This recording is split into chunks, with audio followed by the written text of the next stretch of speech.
yang diampu oleh Bu Pramudita Sinta Dewi Puspitasari Eskom Mkom. Di sini kami dari kelompok 11 yang beranggotakan 5 orang. Yang pertama ada saya sendiri, Raffi Mariska Putri dengan NIM E312-41302, kemudian akan dilanjut dengan rekan saya. Kemudian ada saya, Nurholil, dengan NIM E3124-0589. Saya Diva Afizatul Albin, NIM E31241741.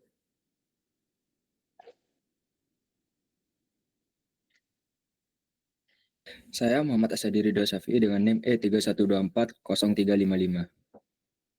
Oke, baik. Di sini perusahaan yang diambil dari kelompok kami yaitu perusahaan Gojek. Di sini saya akan menjelaskan visi misinya terlebih dahulu. Yang pertama itu ada visi dari perusahaan Gojek sendiri, yaitu membantu memperbaiki struktur transportasi di Indonesia, memberikan kemudahan bagi masyarakat dalam melaksanakan pekerjaan sehari-hari, seperti pengiriman dokumen, belanja harian dengan menggunakan layanan fasilitas kurir, serta turut mensejahterakan kehidupan tukang ojek di Jakarta dan Indonesia ke depannya.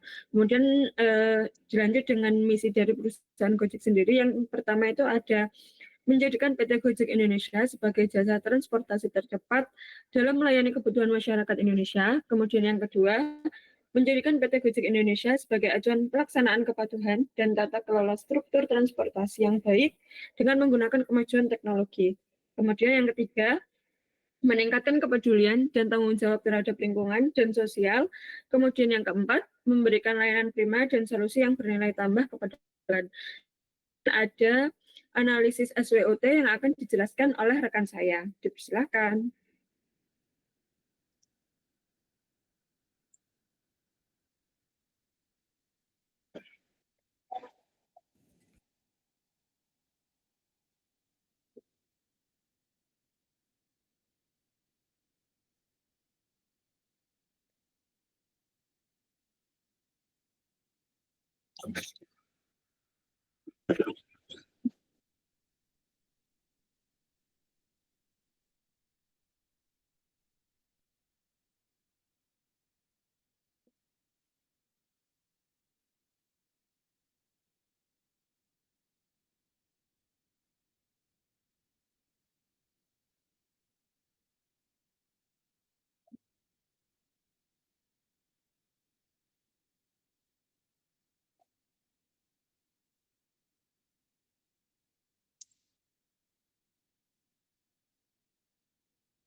Kemudian kita masuk ke opportunity atau peluang.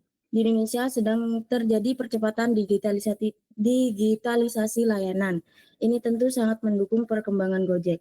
Gojek juga memiliki potensi besar dalam pengembangan fintech seperti GoPay, investasi, dan pinjaman. Selain itu, ada peluang kerjasama untuk dalam layanan dan terakhir, penggunaan transportasi online serta pembayaran digital terus meningkat, sehingga peluang pertumbuhan masih terbuka lebar. Next. Selanjutnya yang terakhir adalah persaingan di pasar ini cukup ketat, terutama dengan Grab, Maxim, atau Shopee Food. Selain itu, ada regulasi pemerintah yang bisa mempengaruhi bisnis transportasi online dan fintech. Risiko keamanan data serta potensi penipuan digital juga menjadi tantangan tersendiri, dan yang paling berdampak adalah kenaikan harga BBM yang tentu sangat mempengaruhi mitra driver. Selanjutnya akan dilanjutkan oleh teman saya.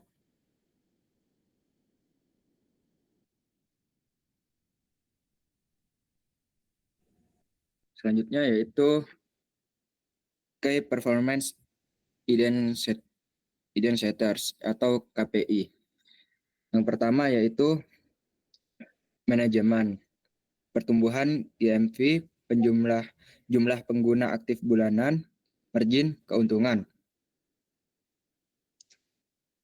Terusnya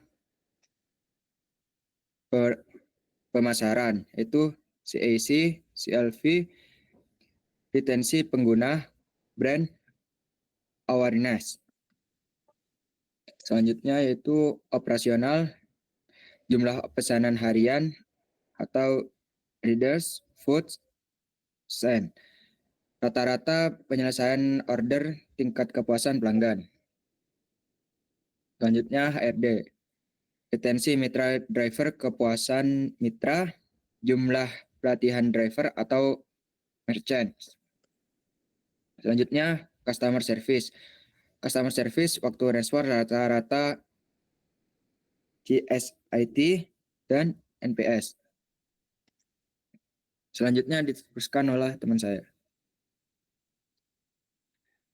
Oke, berikutnya adalah divisi-divisi yang menggunakan BI atau Business Intelligence pada manajemen Gojek atau perusahaan Gojek. Yang pertama itu ada pada divisi atau bidang di manajemen, di mana pada bidang atau divisi ini itu menggunakan BI atau Business Intelligence untuk menilai kinerja perusahaan dan tren pertumbuhan sebuah layanan. Jadi untuk menstrukturasi sebuah aktivitas yang akan diambil untuk dijadikan sebuah keputusan. Kemudian pada yang kedua itu adalah divisi pemasaran, di mana ini berfungsi untuk memahami perilaku konsumen serta mengevaluasi aktivitas promo dan iklan. Yang dimaksud di sini adalah untuk memahami insight atau beberapa perilaku tentang aktivitas dari customer yang menggunakan Gojek. Jadi dari situ bisa digunakan untuk menyokong iklan-iklan yang akan ditujukan pada salah satu atau individu tertentu. Kemudian yang ketiga adalah divisi operasional, di mana di sini ditujukan untuk mengoptimalkan rute, penetapan harga dinamis, serta memantau permintaan dan penawaran.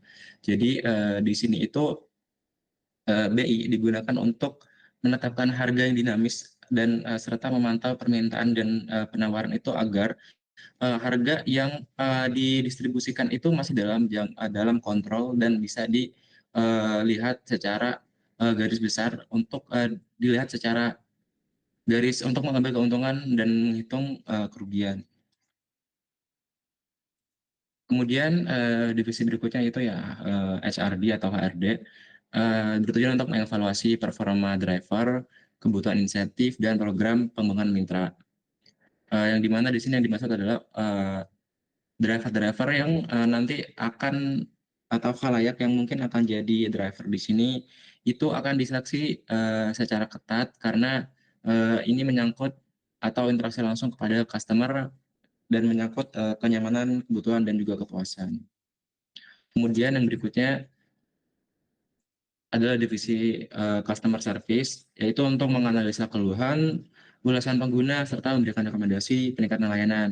Jadi pada divisi ini, itu mengumpulkan semua masukan, kritik, saran, ataupun mungkin bisa jadi sebuah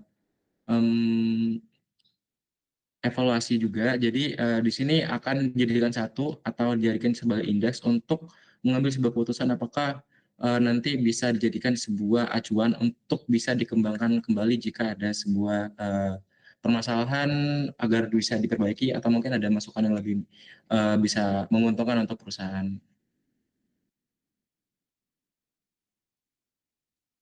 Itu tadi beberapa hal atau pembahasan tugas analisa SWOT dan KPI perusahaan dengan studi kasus sebuah perusahaan Gojek yang bergerak pada bidang jasa yang udah lama bergeraknya. Jadi di sini kita udah membahas beberapa hal yang tadi kita udah membahas terkait background perusahaan Gojek, visi misi, analisis SWOT, dan juga KPI dan divisi-divisi apa aja yang udah di dalam perusahaan Gojek yang menggunakan BI atau Business Intelligence. Oke, baik. Mungkin itu saja yang bisa dipaparkan dari perusahaan Gojek. Dari kelompok kami, kurang lebihnya mohon maaf. Wassalamualaikum warahmatullahi wabarakatuh. Terima kasih. Waalaikumsalam warahmatullahi wabarakatuh. Waalaikumsalam warahmatullahi wabarakatuh.